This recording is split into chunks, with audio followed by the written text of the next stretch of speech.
Good morning, good evening, good night. Whether you watching this live or you watching this on the replay, I appreciate you for checking in with your boy. Time is one of the most important things that we got on this world. You know what I'm saying? So I never take it for granted that we're actually able to spend some time together, man. What's going on? Good evening, everyone. What's happening? Let me get into some of these comments. Diane says, you sure find some interesting ones for the lives. Yeah, you know, the titles just pop out at you. You know what I mean? They just bow. It's there.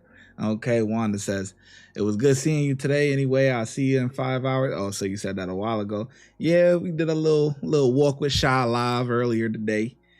Tracy says, I'll be here. Sandy, hello, everyone. Hello, Sandy. Diane, good evening. Shy, good evening. LLM, hello. Hope all is well. What's going on, LLM? Georgia, greetings, everyone. Greetings, Georgia. All right, let's see, man. Let's get into it. So, like I said, we got a video by Dr. Insanity, okay? And I actually seen this thing pop up yesterday. And I was itching. I ain't gonna lie, I was itching. I'm like, I want to watch it. But I said, we got a live coming up. Let me save it for the live, man. Okay. Now, the title of this video is called Family Discovers Missing Dad's Head Inside Garbage Bag. That sounds insane. Okay. Gigi has arrived. She says, hello, everyone. What's up, Gigi? All right, let's get into the video. Okay.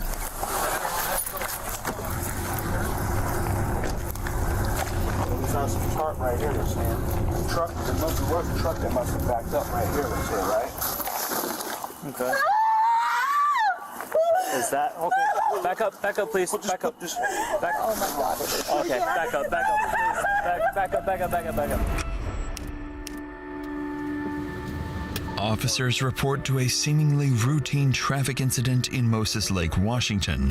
What no officer on scene realizes is that this encounter would be the start of a terrifying investigation, leading to the most dark and twisted body cam footage we've ever shown on this channel. But if you want justice, I already know who did it. listen to me, please. Get out of your car and come get my kid. Put him in cuffs right now. Don't say anything right now. We don't know. Man, did you do it? Look at me. Man, did you do it?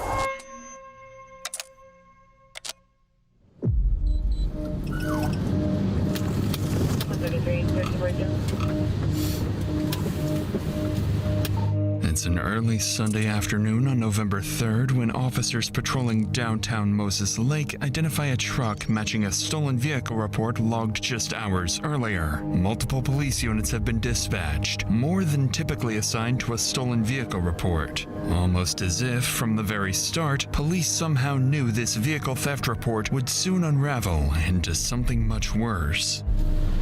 145 Mac. We're slow rolled in.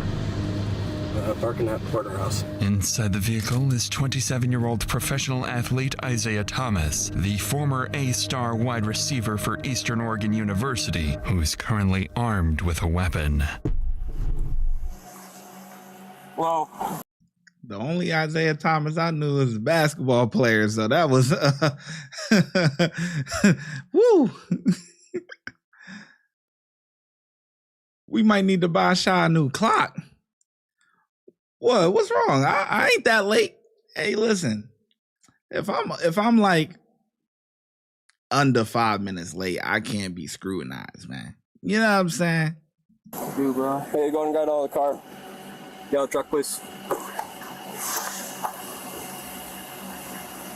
Here's what happened. The truck was reported stolen. Whose truck is this? You talk to me, man. it's my truck. It's your truck? Yeah. Okay. Do you have your ID, registration? Just go ahead and turn it off, please. I apologize if it's your truck, but it wasn't registered in your name, man. Yeah, I know. Okay. There's ammunition in the front seat. Okay. Okay. I need to chill out, bro. Everything's gonna be okay. All right, man. Okay. Just come on and step on the car, okay? The ammunition on the passenger seat suggests that Isaiah might be carrying a weapon. The officer quickly realizes that this encounter could escalate at any moment, so they swiftly order him out of the vehicle, only to uncover something interesting about his identity. What up, Greg? What's up, man? Alvarado? Yeah, how you doing, Isaiah? Another day. Another day? Don't reach for anything. They're gonna detain you right now? No, bro. Okay, make sure you don't have any weapons on you, okay? I do got a weapon on me. What do you have? I think I got a knife right here. You have in a my knife? pocket. Yeah. Pocket knife? This one? That's it? Okay. Gotta take a seat home. I want a lawyer so bad, bro. Okay. It's ridiculous how bad I need one, no? I hear you.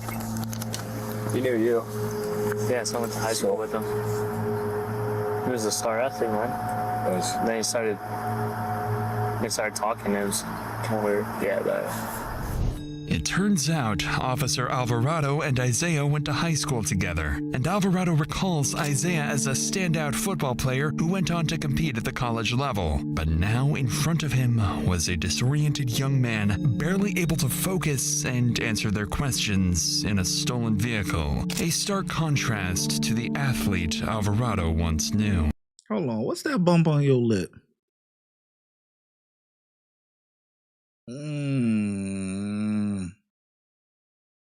In reality, there is a very good reason for Isaiah's odd behavior. One that Officer Alvarado will soon understand, as within minutes, Isaiah and his family will be at the center of a murder investigation, with only one question left unsolved.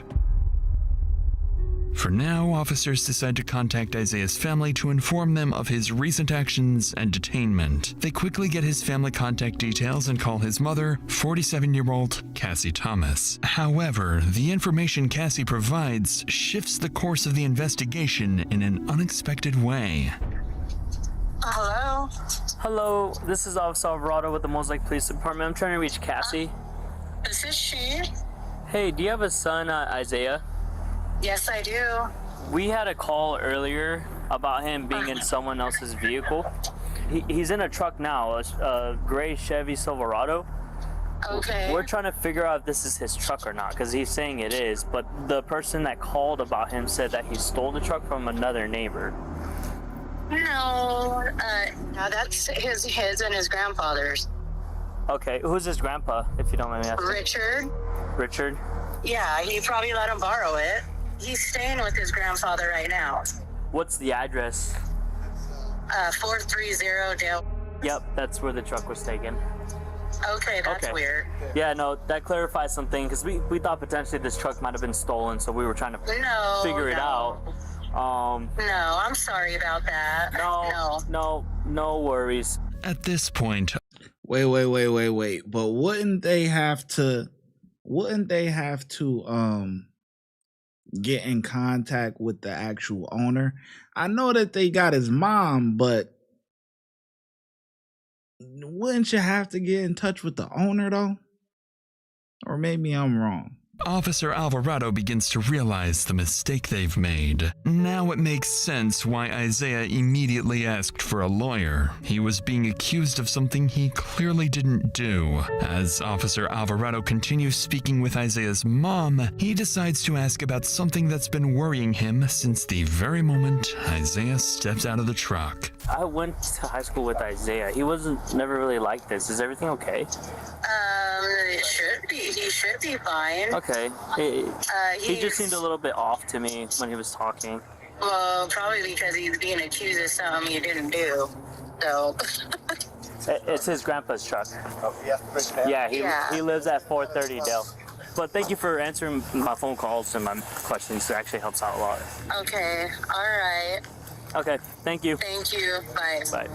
Officer Alvarado doesn't know it yet, but his suspicion that something is very wrong with Isaiah isn't far from the truth. Still, with no evidence tying Isaiah to a crime, they have no choice but to release him. But as he walks away, Officer Alvarado follows him, hoping to reconnect with his old friend. All right, bro. Let's walk over to the front of your truck real quick. I just want to tell you something with that right now. I know you don't want to talk about this, but it's cool. You don't have to, okay? So, you all right, man? You like off the books, do you want to talk about anything?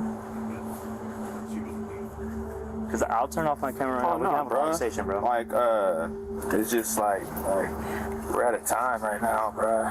Yeah?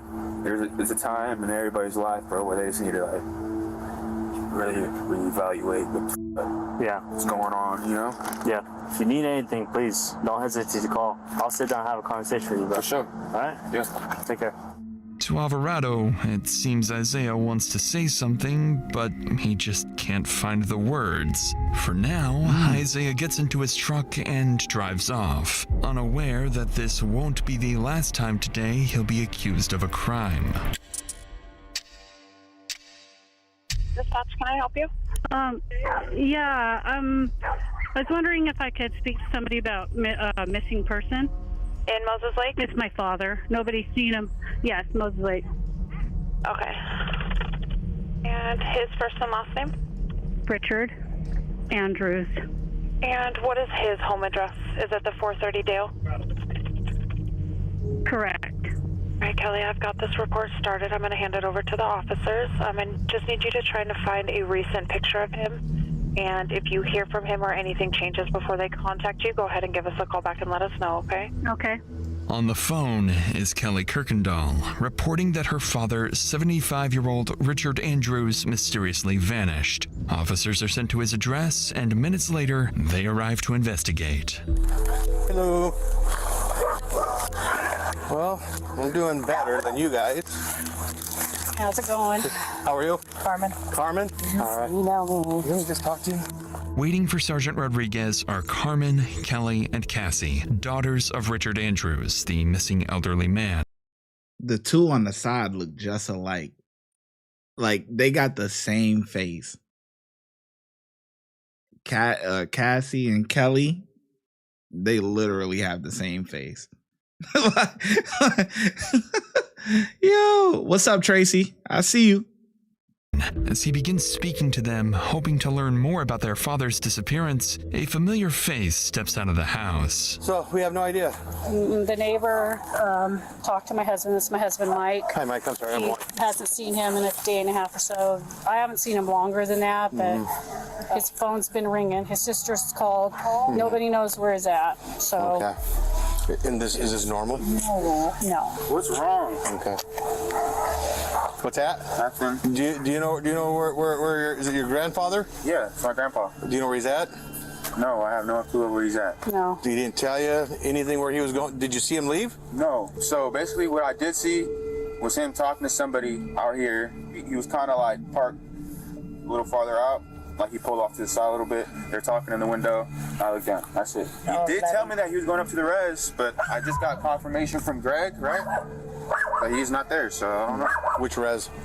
Colville. Colville? Yeah. Okay. Yeah, he has property up there, but we already put a phone call up there, and they said Nobody's there. About what time was it when you saw him last? I don't remember. Was it morning, afternoon, night time? It was afternoon. Afternoon? It wasn't like late afternoon though. Okay. Alrighty.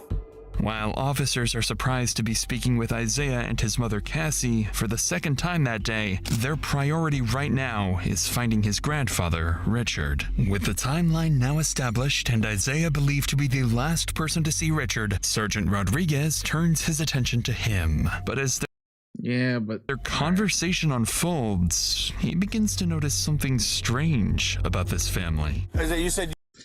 Yeah, but this is what I mean by when I said earlier, I think the cops should have, they got in touch with the mom or whatever, but I feel like they should have got in touch with the registered owner.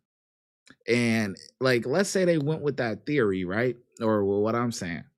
When they pulled them over, they try to get in touch with the registered owner. They can't get in touch with the registered owner. I feel like they would have been able to get a head start on this at least, a couple of hours ahead of time. I mean, it's not going to make that big of a difference or a couple of hours, but still, I'm like, yeah, the mom, you got in touch with the mom, but that's not the registered owner of the truck. Okay. So the truck could have still have been stolen because you don't know until you talk to the registered owner. You saw him about a day and a half ago, and that would have been yesterday afternoon sometime or the day before. Yesterday, no, not yesterday. Was that a day? A day and a half ago. So Friday, today's Sunday. Friday. So yeah, bro. So November 1st. Smoking the weed, bro.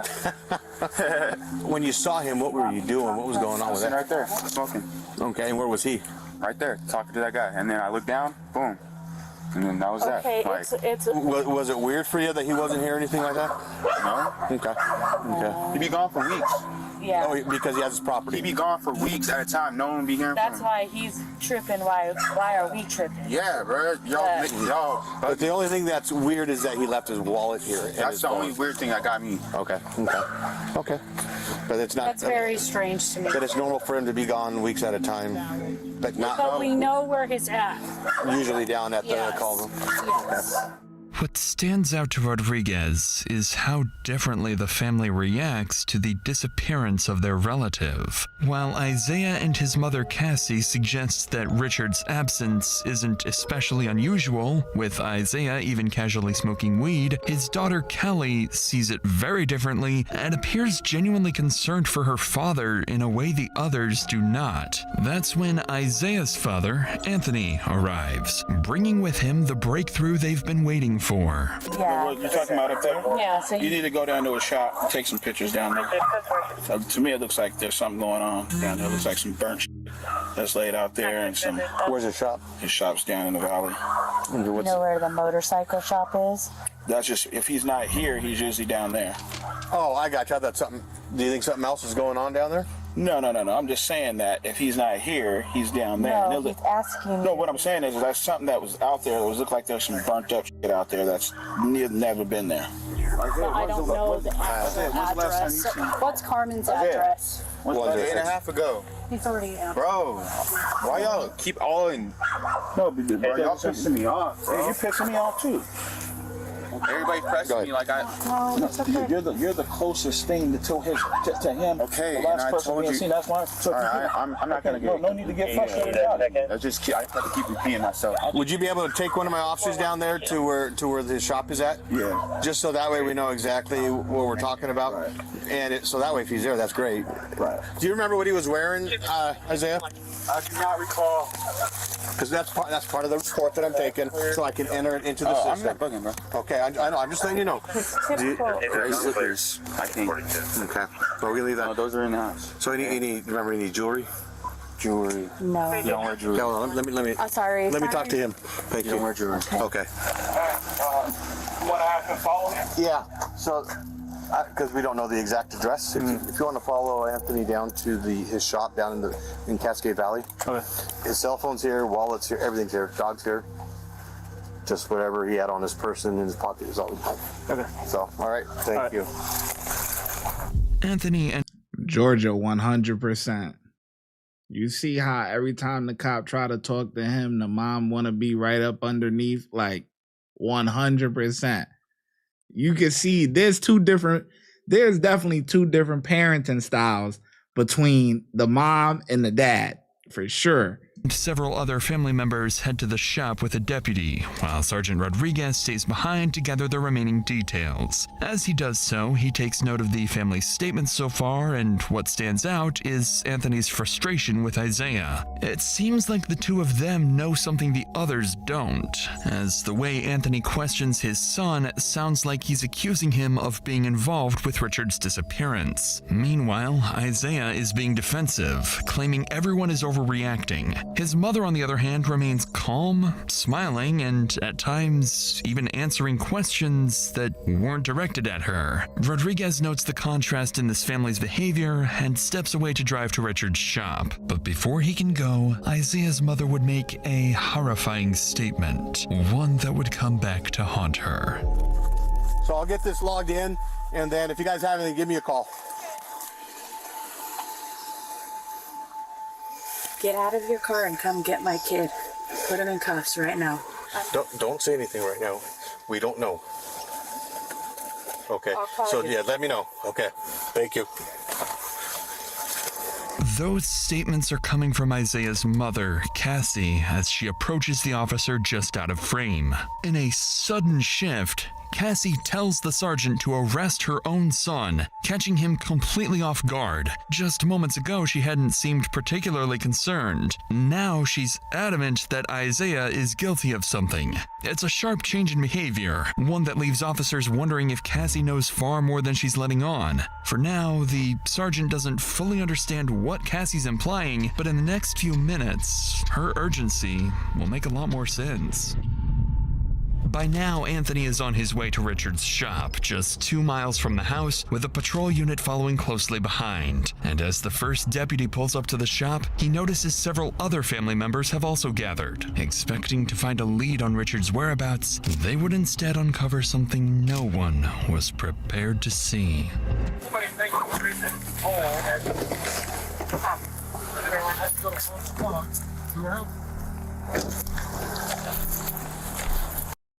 Yeah, Gigi. When you said, oops, maybe the mom is not an enabler, what I'm thinking is that maybe she doesn't want to.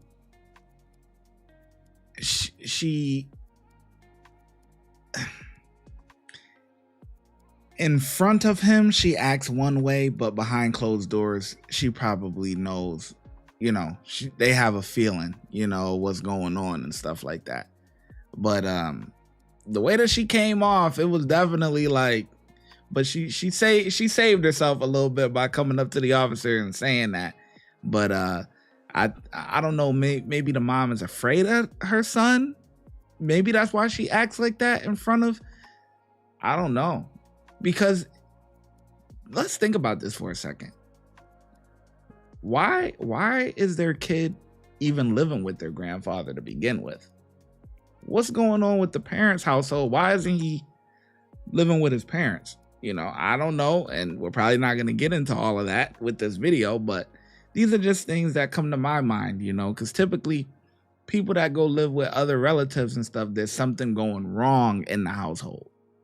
Not just everything is great. Oh, just go live with your grandparents. Like that. Nah, that don't work like that.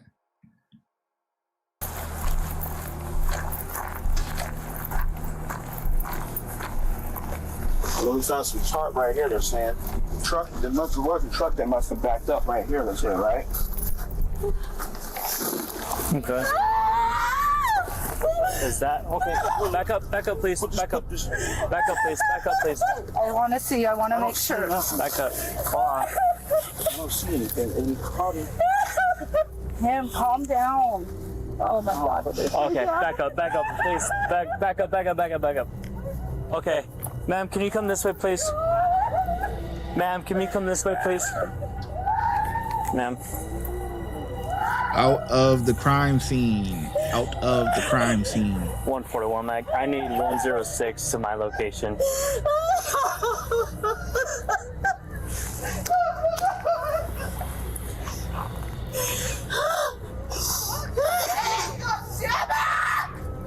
Okay. Ma'am, can you take her over there, please? Please. This is now a crime out scene. of the crime scene. That's what I'm saying. Okay, I know. Oh, Kelly.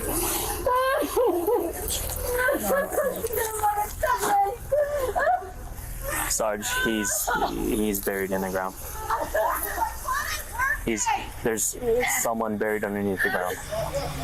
Buried in a shallow grave in the front yard of his own shop lies the dead body of 75-year-old Richard Andrews. Richard's daughter, Kim, is the first to see him. She recognizes her father immediately, revealing part of his leg with the same jeans he always wore. It's a horrifying discovery for them to make. Even the deputy is shaken and unable to control the situation on his own. But as he observes the family, something about it feels off. By the time he arrived, the family had already begun digging, and within moments of uncovering Richard's body, they started pointing fingers, fixating on the one person they're convinced is responsible. I'm not moving right. I can't. Okay. Don't touch me. Do you want me to help you? No. Don't touch me. Okay. I knew this was gonna happen. That little his son, my sister's son that's at their house right now did it. And the gun's probably on the bed. It's a rifle that's laying in my mom's bedroom on the bed. He has mental illness. So we're having the county respond, okay? And their supervisor is gonna come and they're probably gonna set up a containment, okay? Please, I just ask that you guys try to cooperate as much. I can't make any promises. No, we're not leaving. Okay, well, ma'am. I'm not calling her right now. Is somebody over there getting that little psychopath? Hold on. If you want to do what's best for No, what I want to do right now, is go to my dad's house. I just need you guys. Do something. Please don't, okay? I just need you guys to at least try to have some understanding, okay? And I want you guys to listen. To the officer's surprise, Kim doesn't hesitate to blame her nephew, Isaiah, despite there being no direct evidence linking him to what happened here. Shaken and unsure how to handle the situation, the deputy allows the family to remain at the crime scene even after the body is discovered. Then, 2 minutes later, Sergeant Rodriguez finally arrives, stepping straight into the chaos. He tries to regain control of the situation, but it doesn't take long before he loses his patience.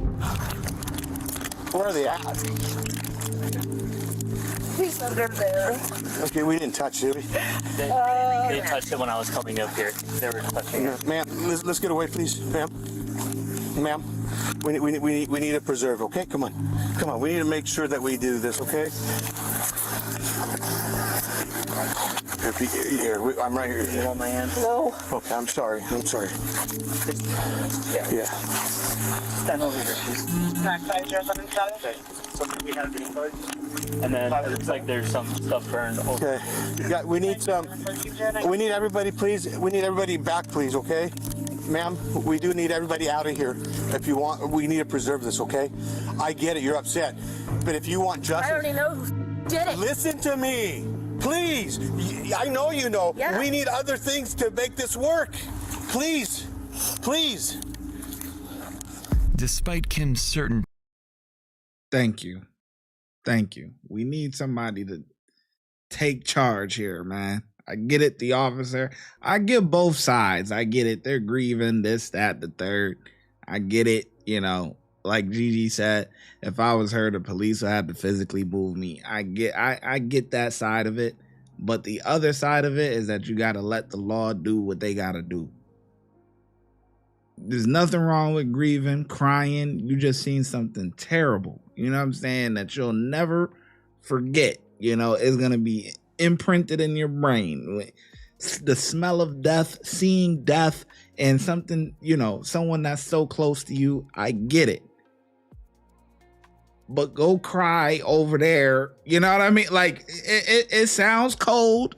It sounds mean. It sounds cold. I know. I get it. But go cry over there so we can preserve this crime scene and do what we got to do. It sounds mean. I know. I'm the bad guy. I'm the mean one. I get it. But go cry over there. Okay? Yeah, Sarge, get them together, okay? Officers aren't yet convinced that Isaiah is their killer, because as they inspect the scene closer, something else stands out. Something that starts to point to someone very different. Burnt debris is scattered across the grass, clear sign that something had been intentionally destroyed. But the cover-up goes even deeper. The section of lawn where Richard was buried had been cut out, replaced, and even watered afterwards, an effort to make the yard appear completely untouched. For investigators, it's still unclear whether Richard was murdered here or only his body was dumped. To find out, they need to search his shop, standing just a few feet away. Sheriff's office, make yourself known. Come out with your hands up. Police, anybody in here? Sheriff's office, come out with your hands up. Make yourself known. Yeah, I'm gonna go right. You cover left. Yep. Okay.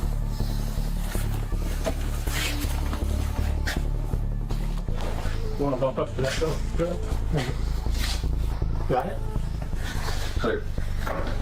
Up ahead is Richard's shower, and strangely, the deputy notices it appears to have been recently used, suggesting the killer may have been here only minutes earlier. Officers then continue clearing the rest of the shop, finding no signs of a struggle. Nothing to suggest Richard was killed here, so they shift their focus to securing a search warrant for his house, a search that would end very differently. As officers begin to regain control of the chaotic scene, Richard's daughter Cassie arrives, the same woman who had told the sergeant earlier to arrest her son, Isaiah. Why she accused him before the body had even been discovered is now a question detectives need to answer. But first, they have to break the devastating news to her. What's up, Jazzy?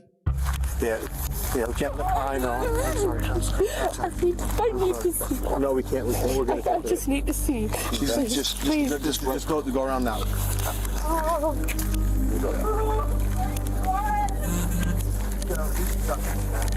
That's gonna be his, but the family members are the ones driving it.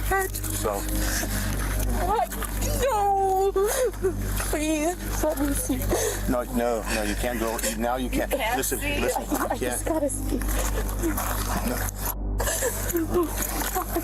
Something ain't right with this whole family. This shit is not, it's not sitting right with me. It's just not. The whole family is something isn't right. And everyone's just blaming the kid. Now, don't get me wrong. I think the kid is involved, but I think other people know what's going on as well. It's not just the kid. Like, because obviously the kid know what's going on. He riding around in grandpa's truck and ain't been around for a while, whatever. They done buried him under there, put water on it, tried to put whatever, grass on top, whatever to make it look. And how is the family right at that exact spot right there by the time the cops roll up? And it's not sitting right. No, something is off. Something is off. LLM says, I am always on the side of the law enforcement, just them, and always will be. They can save you, but some things can take time. Okay. Yeah. Why does she want to see Sandy? I mean, yeah, this is just fucked up. This is just fucked up, man. This is cold. The whole family, I think the whole family is in on this, or at least more than one, but everyone is pointing at the kid though. The mom was, the other sisters, everybody's pointing at the kid. But I feel like everybody knows something. I ain't gonna lie. Maybe the father may not. I mean, I think he knows something too, because he the one that was like, go down to the shop. Yeah, this ain't, this family is off. Anthony, we can't cross. Look over the truck. I'm not gonna go across the line. She just wants to look over the line. She won't go past the line. I'll make sure. Look by the door. Please. By the door. Okay. Naturally, Cassie is distraught, not only because her father is dead, but because she suspects her own son may be responsible. For now, officers continue securing the scene and prepare to send Richard's body for autopsy. But as they do, they begin to overhear the family frantically talking amongst themselves, and what they're saying would suggest the situation is only escalating, because someone else might be about to get hurt. Right, we have one that's confirmed in a shallow grave. Do not start talking, please. Don't say anything. Just be quiet, please. You know what's going on. It's over there already. Do not start talking. They begin to overhear the family frantically talking I didn't even amongst hear themselves, what they talking about. and what they're saying would suggest the situation is only escalating because someone else might be about to get hurt. Right, we have one that's confirmed in a shallow grave. Do not start talking, please. Don't say anything. Just be quiet, please. You know what's going on. It's over there already. This family is more annoying than anything. I've heard everybody, but we need things to figure out. 106 Mac, we need units down at 430 Dale. Ma'am, please. I can't get out. You guys are behind me. We're gonna have to leave the truck here for now. 29 Please. Where am I supposed to go then? I just want you to walk that way, please. 145 background clear. Hey, David. There's 106 name. 106 Mac. I have the father heading down to 430 Dale, and possible suspect is there, and it might not be good. According to Carmen, Anthony is furious and already on his way back to the house, convinced his own son Isaiah is responsible. He's just seen the body of his father-in-law buried in the ground, so what he does next is completely unpredictable.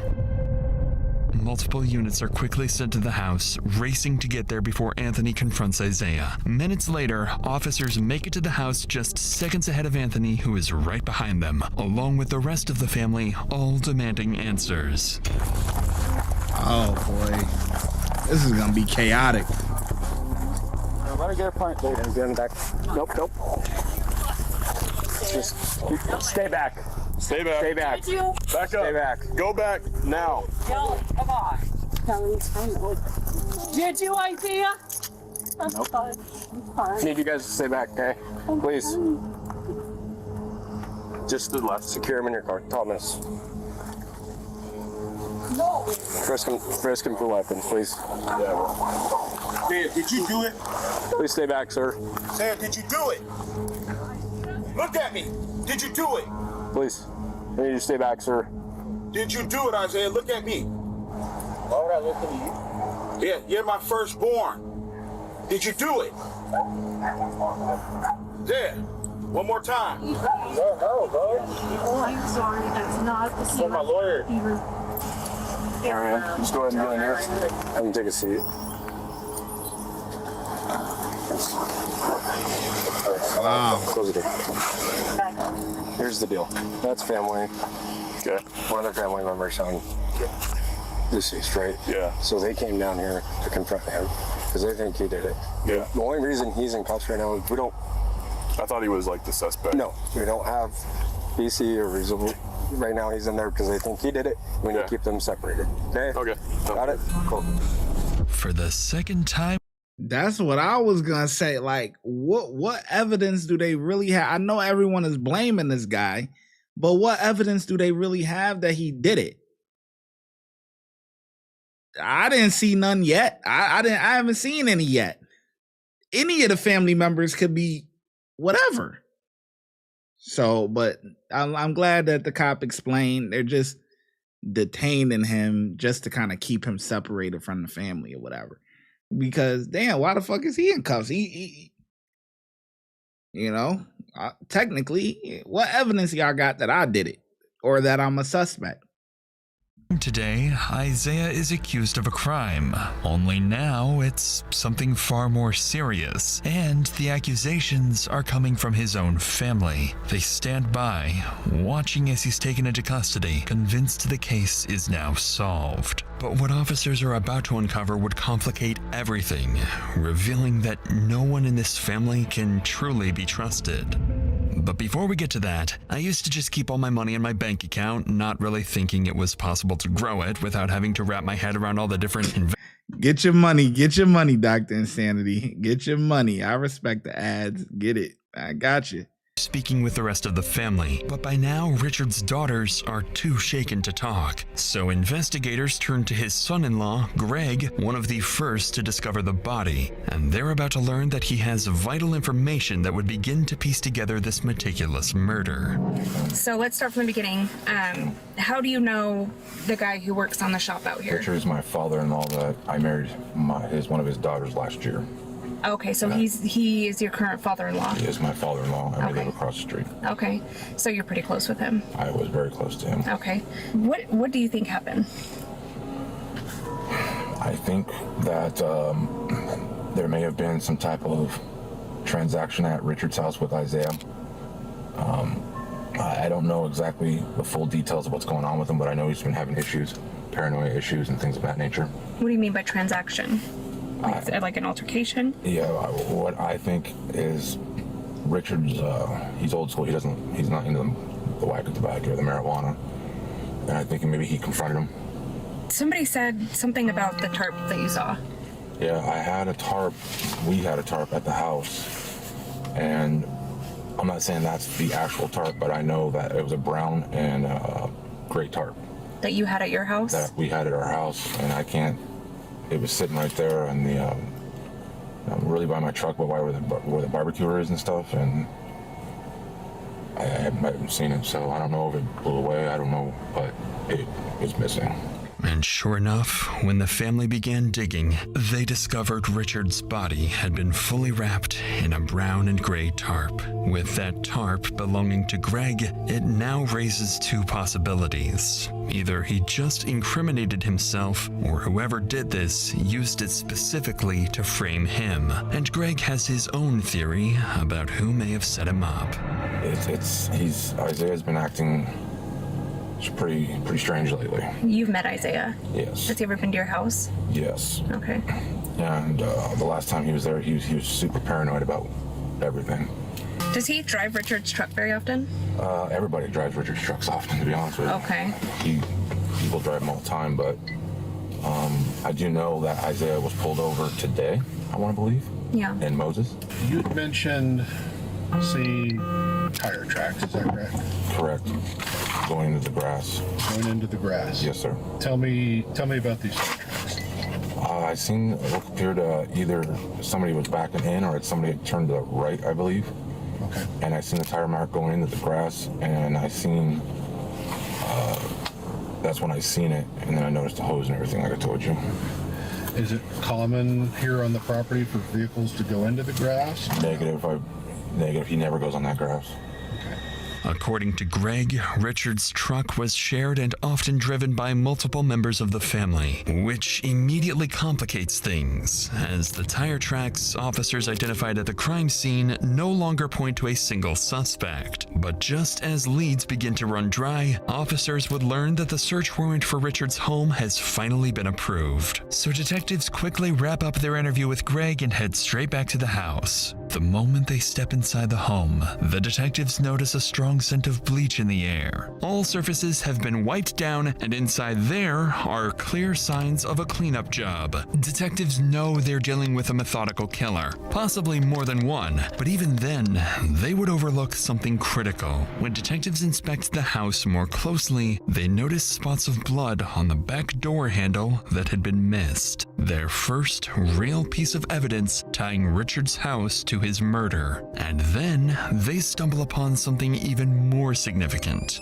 A knife hidden in the living room, still in its sheath, marked with visible red stains. Whoever tried to erase what happened here didn't manage to get rid of everything. With the scene processed, all evidence sent for forensic analysis, and the family dispersed, the focus now shifts to the man back at the station. Since his arrest, Isaiah has refused to cooperate, but now as officers return to confiscate his clothing, they're about to discover the most crucial piece of evidence may have been right in front of them all day.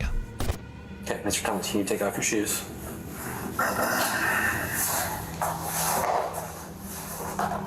And then take off your sweatshirt. Bruh, it's hell cold. Okay, I'll try to get you another blanket. You got 2 blankets there. I'll try to get you another one. Oh,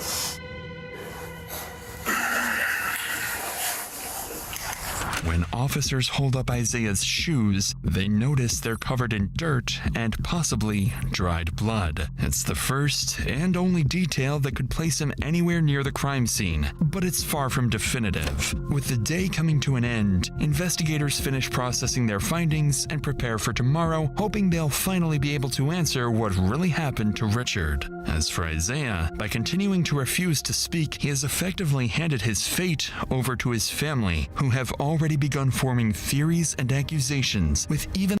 Nah, I think now that we getting more into it, Sandy says this is a tough one. Who done it? I think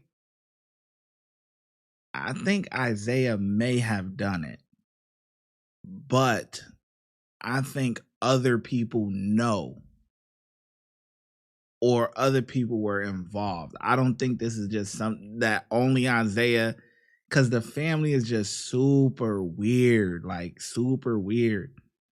So I feel like Isaiah may have done it, but other people know, or maybe was a part of the plan or something. But let's see. The closest relatives ready to completely turn on each other.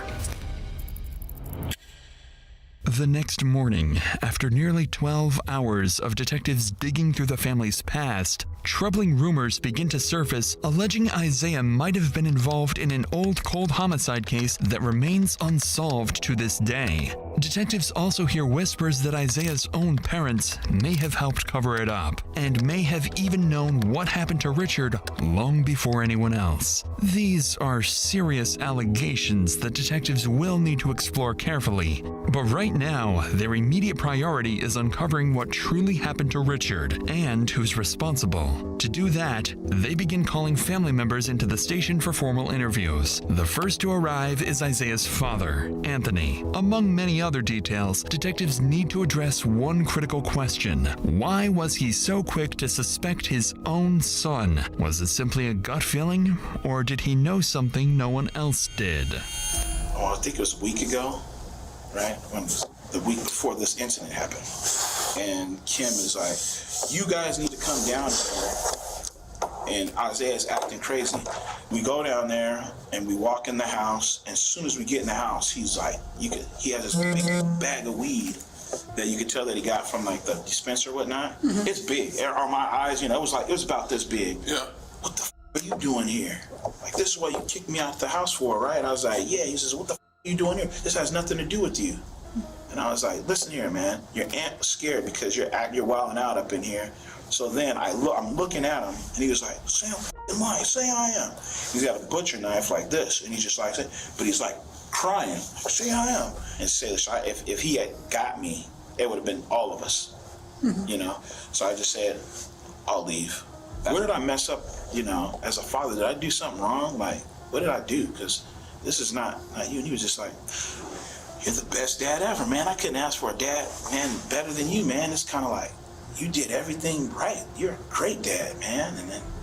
And then Kim's like busts out crying, and then he's just like, get the out of here, motherfucker, before I kill you.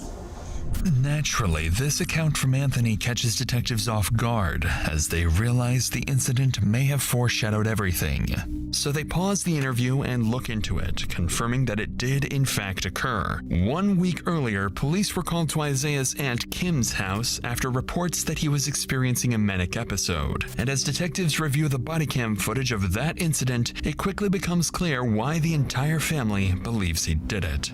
Please don't should just tase the f out of him, because he got a knife. He's got the knife with him? Yeah. Okay, That's my husband. Okay. That's our oldest son. Okay, what's his issue? Like, do you guys want to just stay out here? I know he's your son, but we just don't know what the situation is, right? Isaiah, do you have a knife on you? Do you want to go down to the ground just to verify, man? Hey, Isaiah, we're gonna put you in cuffs, but it's just for our safety, okay? You're not under arrest. We just want to make sure you're okay? You want to go down to your knees, man? Jeff. Good, put your hands behind your back, man. Can you put your hands behind your back? Again, you're not under arrest, okay? Just doing this for your safety. This is recording? Yeah, you're being recorded on the camera right here. So, is it supposed to be red when it's recording? Yep. See how it's blinking red? Oh, okay. Yeah. Okay, you want to walk over here to our car, man? We're going to figure out what's going on and then kind of just go from there, okay? When officers detain Isaiah, they find him in tears, struggling to hold himself together. And as they pull him away from his family, he's about to tell officers something unexpected about himself. What's going on today? My shit, man. I'm just going through a lot of shit right now, so. Okay. Do you have any plans to hurt yourself or anything like that? No, not.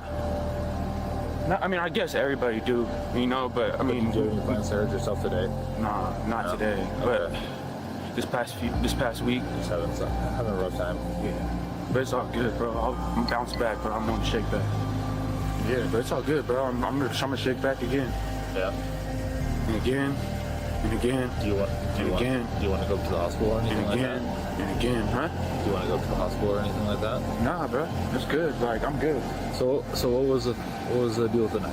I got a swisher in there. It's a blunt, basically, and I use a knife and I split it to take out the tobacco to put my weed in. At first. But then me and my aunt started arguing and that knife was on the table, so. And you just had it already? It was already there. And we started arguing. I wanted to leave, but she just.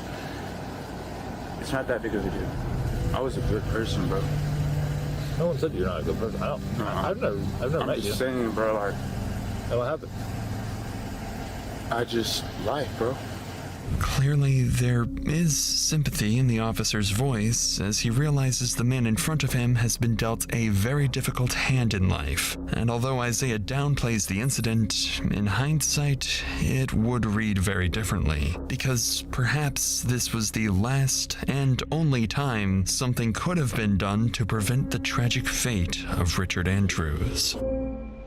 After analyzing the incident and forming a clearer picture of Isaiah, detectives return to finish their interview with Anthony. Through his account, it becomes clear he believes Isaiah's issues stem from two factors: prolonged marijuana use and repeated head trauma from his time as a wide receiver, a position notorious for heavy hits and brain damage. Listen, I'm going to tell you right now, don't say prolonged marijuana use, because the smokers is going to have, no, weed is perfect. It don't hurt anybody. It's great. Like, it's medicine. It heals people. It's a miracle.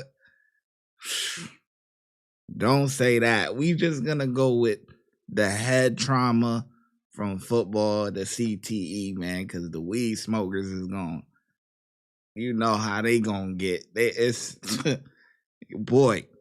Marijuana is not a drug. So we just gonna go with the head trauma from football is why he's acting the way that he's acting. Anthony also goes on to clarify crucial details about his son's mental state, making it evident that his initial suspicions of Isaiah were rooted in his son's increasingly unpredictable and volatile behavior. So with Anthony's perspective now on the record, the interview comes to an end, and detectives move on to Richard's daughter, Kim, the person who found the body. Kim goes on to explain why she immediately suspected her nephew Isaiah, pointing to his history of violent psychotic episodes, including pulling guns and knives on family members, as well as his white vans covered in dirt, something she says is highly unusual for him. Notably, she ends the interview by saying she fears that if Isaiah is ever released, he will do it again.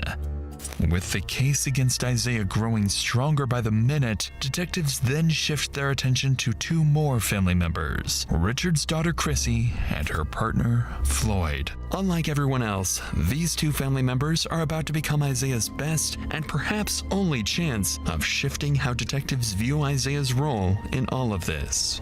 It's hard to kind of start this off, but as far as it would have been your father, right? Yes. So I find out that they find my dad buried in the back of his shop. I already knew. I told them, why are you letting that motherfucker stay at my dad's house? You know he's gonna kill him. So I know you have questions for me, and then obviously I have questions for you, and I think they're both geared around the same. When I got there, bro, it was weird. Weird. And I'm like, man, something's not right. So I left, and that's when I told her and explained it to her. I even knew something was wrong before you had this episode. I said, something's not right with this kid. Hey, you guys might want to be careful. Sure as soon as we leave, all hell's break loose. Explain to me now the background, how you knew something weird was going on with Isaiah. Because prior to this, he was staying with us. And I'm not exactly sure what happened, but he starts a confrontation with my son. He pulls out a pistol from his drawers. Isaiah, okay. Sets it down. I got back hold of my sister Cassie, and I said, you know that boy is sick. So he's staying with everybody but the parents. The parents done, from what we got from this story so far, the parents kicked him out because, the weed and stuff like that. That's what I got from what the dad was saying, right? Earlier. But the kid is getting bounced around. Maybe it is a setup. Maybe it is a setup. Putting that kid with people that they may want offed because he's not right in the head and he'll do it. Yeah, this could get deep, boy. Ooh, wee. But he starts a confrontation with my son. He pulls out a pistol from his drawers. Isaiah, okay. Sets it down. I got back hold of my sister Cassie, and I said, you know that boy is sick. He's beyond therapy. He needs fucking help. Like, he needs to be medicated. The thing, like I said, the only thing that just bothers me the most, that kid does not clean at all. He won't even make an attempt. He'll drop something on the floor and just walk away from it and leave it there. And usually I'll even ask, hey, where's Richard? Because I'll say hi to him. But for some reason, it's just the atmosphere was just, I'm like, all right, something's wrong. So I got on the phone with her and I'm like, oh, he's still wigging. He's wigging hard. And I said, your sister's tripping. I said, your sister acting like she's scared to death. Well, she knows he goes through his episode. Of course he's scared. I'm like, okay. It's when after we found out what really happened, is that she knew what he did. At this point, detectives begin to realize Chrissy and Floyd aren't just angry at Isaiah, they also hold his mother accountable. And the couple's suspicions align with detectives who still can't explain why Cassie asks them to arrest Isaiah before the body was even discovered. So with all of this in mind, detectives would ask them both point blank who they believe is truly responsible for Richard's death. So I'm on the same page as you. You guys believe that Isaiah's mom knew that she had knowledge of it. Richard. She had to have knowledge of it. I mean, that kid wouldn't have cleaned. That kid wouldn't have done none of that because he ran over to the neighbor's house and tried to take their car. Did you guys get that information? Yeah. Yes. All right. So he's sporadic. He's not clean. He's running off. He's trying to get off. He's trying to run off. He's trying to do whatever he can do to get out of the situation. He's not thinking about cleaning. He's not thinking about picking this guy up and putting him in the back of a truck and burying him.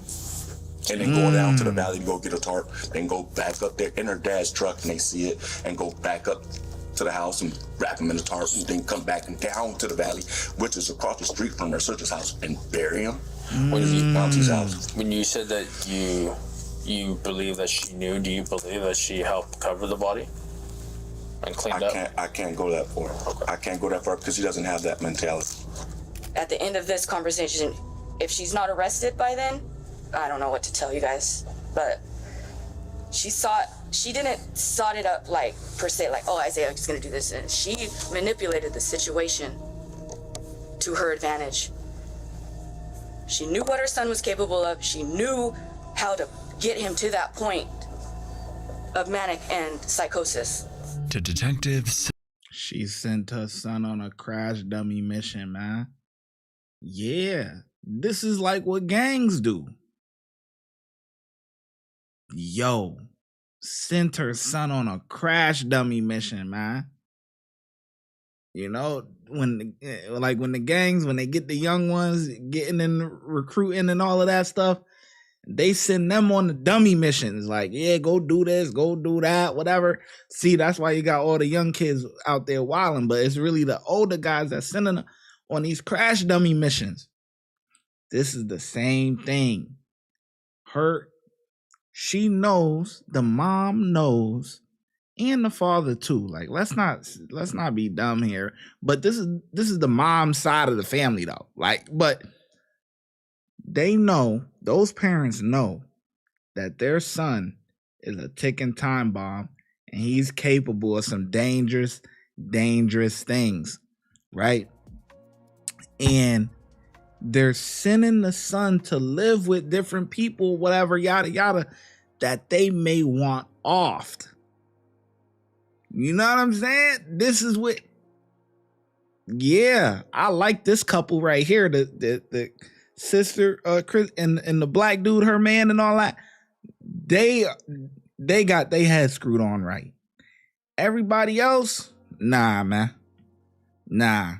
Accusations like these don't come lightly, especially between sisters. Additionally, Floyd's description of Isaiah aligns with what detectives already believe, that he's impulsive, messy, and incapable of thinking ahead. And with the next interview set to be Cassie herself, detectives understand just how much weight this conversation carries, not only for Isaiah's future, but for Cassie's as well. There's a lot they still need to figure out. Her unusual behavior outside the sergeant's car, her possible involvement in Richard's murder, and even lingering questions about a potential past homicide. But they know these answers won't come easily. They'll have to approach this carefully, waiting for the right moment to press her. And as her interview unfolds, watch closely for the moment Cassie begins to fear she's the one being implicated. There's no easy way to start this conversation. Go for it. Okay, sorry. I'll work through it. Okay. So, Crying already? How has Isaiah's mental health been in the last few years? It sounds like he's been suffering. The last year for sure. Last year? As far as like his mental health, is it something that he's diagnosed with or just something you guys started noticing? We started noticing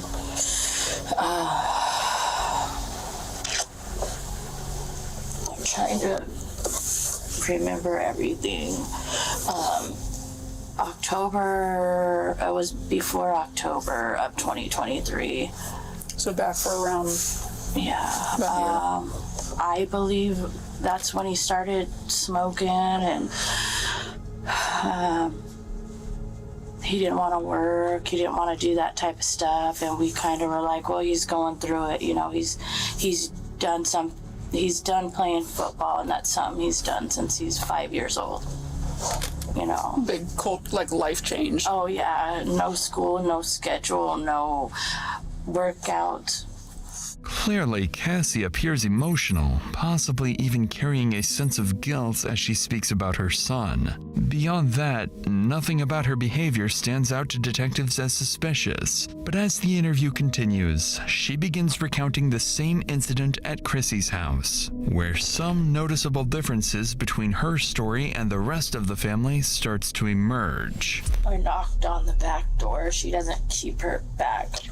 She uses it for her front door, but it's just... And I walked in, and my son's sitting at a little kitchenette table there. There's marijuana all over, a big bag, some paraphernalia. But he's sitting there with a knife. And I walk in, I was like, hey son, what's going on? What are you doing here? I said, well, what's going on with you? Is everything okay?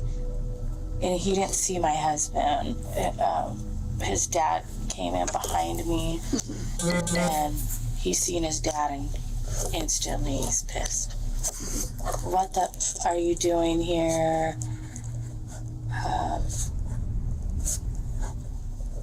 But he hadn't gotten up yet. Like, he was still sitting. Where's the knife in perspective? Like he's sitting and he has it in his hand. He's not... Is he like you're doing right now? So he's just sitting back in the chair? Yeah, he has it, and he's like, what are you doing here? And we're still kind of standing at the door, and when he seen my husband, he got even more pissed. Who effing called you? What are you doing here? My husband looked at me, and he stood in between us, and he said, get out of here, and go call the sheriff now. While retelling the story, Cassie appears far less disturbed by the incident, despite it involving her own son. She also seems reluctant to discuss the part where he threatened her husband's life. So after a few hours of letting Cassie speak freely, allowing her to settle into the role of the victim, detectives would finally begin to push back, starting with one detail that would clearly catch her off guard. And I don't mean this question in anything, but obviously, like, at this point, I can only see certain things. Did you guys explain all of that about him pulling the knife on Anthony to the deputies? Yeah. Okay. And dispatch, too. She said, don't go back in there. But I get why they're angry with me, too. You know, that's my son. And they don't think I did anything to try and help him. And I think most of it is emotions are going to be high right now. And They'll never talk to me again. I already know that. And they've made other threats. They've also said other things too. And I don't know if you want to talk about those right now, but I think Detective Hunt is following up on that part, but the weird, vague comments about this is potentially not the first time Isaiah has done something. Yeah. And I didn't hear any of it. I was in the house, but they were really going on. Like, he's done this before, and like killed someone. That was the implication. But she also said that my husband and I helped cover it up, and that they know the name. Tragedies like this happen, and people don't find their loved ones. At least we found my dad. Clearly, Cassie is distraught, not only at the prospect of being ostracized by her family, but also at the possibility of being suspected by detectives as Isaiah's accomplice. But there's still one more question detectives need answered, after which they'll have made up their minds about Cassie. When you went to Sergeant Rodriguez and he made the comment that it's him, you need to get him in cuffs, you need to get my son in cuffs. Why for you in that moment did you knew it was Isaiah? Where was your mindset at?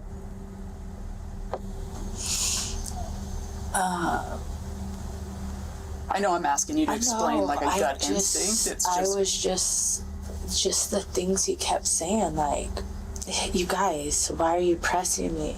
He's like, he's gone all the time, weeks at a time. I said, how long has it been since you've seen him? And he's like, a day and a half.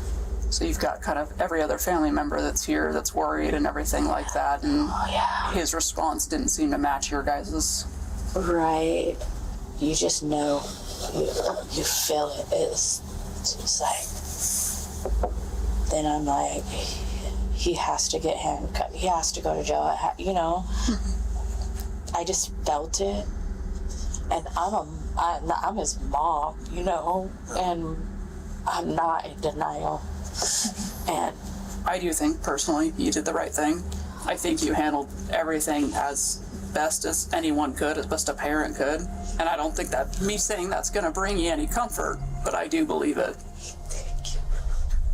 Despite her unusual behavior, the detective appears to take Cassie at her word, believing she may be genuinely innocent. Her family, however, remains unconvinced. After wrapping up this and several other family interviews, investigators find themselves between a rock and a hard place. So far, there's no concrete evidence that Chrissy or anyone else was involved. In fact, at this stage, there's barely enough to definitively prove Isaiah's involvement. So Isaiah remains in jail, hoping that with the right lawyer and no further discoveries at the house, he might still be able to walk away scot-free. 1 week passes before the case finally sees an update, but it's not the one investigators were hoping for. The autopsy results have just come in. According to the coroner, Richard died at his home from a severe knife wound to the neck that resulted in significant blood loss. He also showed signs of blunt force trauma to the head, along with bruising around both eyes. His body was then dragged out and later buried in a shallow, tarp-wrapped grave at his own shop. But even with these horrific findings, it says little about who was responsible for Richard's death, other than suggesting it was someone deeply disturbed. And with every passing day, both detectives and the family begin to fear that the person or people responsible may never face justice. More than 2 months pass, and the case begins to stall. But then, investigators catch a break. They receive a major update from the jail where Isaiah is being held. So detectives rush over and meet with one of Isaiah's fellow inmates who has some very interesting information to share. We're both detectives on both Rose Lake PD. First off, we're not here for your case. You're not in trouble or anything like that. This is about a different case that we wanted to talk to you about. With Isaiah Thomas, how does he act in there? Crazy. He's kind of like out of his mind. Yeah. What kind of stuff does he do? He bangs on the door, and then he starts screaming blood, blood, blood all night. And he doesn't let us sleep at all. Okay. So all night he's keeping people up. Yeah, he is. Does he piss people off there? Yeah, he does. Okay. What have you heard as far as like his case? Well, that he killed his grandpa. Yeah. That he let his throat open. Okay. And that before he killed him, that he asked him if he believed in God. Oh, really? Yeah. What did the grandpa say? That he did. Okay. And then he just did it. Did he say why he killed the grandpa? Yeah, he was his grandpa was him. Oh, really? Yeah, since he was a little kid. Okay. Yeah. When he killed him, was grandpa trying to do something to him? Nah. Is this just he had anger towards him or something? Yeah. Okay. Sure enough, what the inmate describes aligns with key details from the autopsy, particularly the fatal wound. But even then, investigators can't be certain. The inmate could be telling the truth, or saying whatever he thinks will benefit him in hopes of a reduced sentence. But that... Yeah, because, I mean, if he's saying these things, we can't on one end sit here and say, oh, he's crazy, he's out of his mind, bipolar, has these thoughts or whatever, but then want to take him at his word that, oh, he did this to his grandpa, this, that, his grandpa been doing this since he was a kid. Well, come on now, which one is it? Because this is just he say, she say. Uncertainty would soon come to an end with an update from Isaiah himself. 2 weeks after speaking with the inmate in early February, Isaiah pleads guilty to second-degree murder and unlawful disposal of human remains. On March 10th, he is sentenced to a maximum of 20 years in prison, along with mandatory mental health treatment and no contact orders involving several family members who cooperated with the investigation. As of now, no other family members have been charged, with law enforcement ultimately concluding this was a solo actor homicide, dismissing any allegations of parental involvement. And as for the alleged prior homicide, police have so far found no evidence linking Isaiah to any unsolved cases. Oh, wow. Wow. That's quite the ending right there, man. Yeah, his mom is railroading her own son as a murderer. Yeah, honestly, I still think the mom is sketchy. Because even the only two that I actually believe out of this whole thing was that one sister and the black dude. Those are the two that seem the most like level-headed and normal, like. And if they stayed at if that boy stayed at their house before, and they know that he's messy or whatever, and he don't even clean up, he wouldn't think to do those things or whatever the case may be. There was an effort to clean up. There, moving one body from one place to another, digging a grave, getting a tarp and wrapping them up like a burrito and all of that. There's a lot that happened, and for him to be a solo act, I mean, honestly, I feel like the way that this played out, and if we've seen all the evidence that was there or like that, if he had one of them top dog lawyers, he could have beat that. I ain't gonna lie, he could have beat that. Honestly, he pled guilty. He yeah, it wasn't looking that good.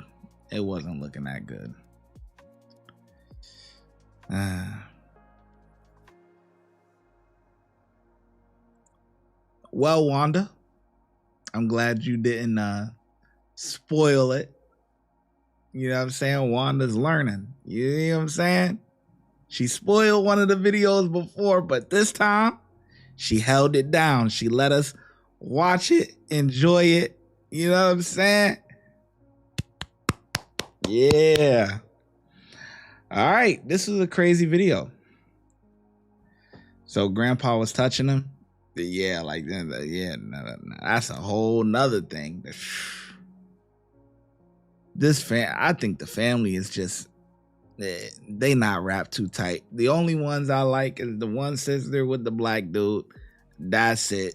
Everybody else, no. The other sister, she's beside herself, like arguing with the kid. Why are you sitting here getting into arguments with the kid that you know he's a loose cannon? Like, are you trying to be like, he's a ticking time bomb? You got to know when to chill out on somebody like that. You know, the parents of the kid, like, no, they're not wrapped too tight neither. Okay, it's no. The only ones I like is, yeah, the one with the bonnet and the one with the do-rag. They the ones that seem the most down to earth, normal people. Like, yeah. But anyway, yeah, Georgia says deuces. Peace out, Georgia. Yeah, this was a crazy one. What time was it? Yeah. 9:17, man. This was a long video, huh? But anyway, I'll catch you guys on Monday. Hope you guys enjoy your weekend. And that's it, man. I'm out. I appreciate you guys for tapping in with your boy. All right. Monday's live, 8:00 Eastern. Okay. And enjoy your weekend, man. Peace.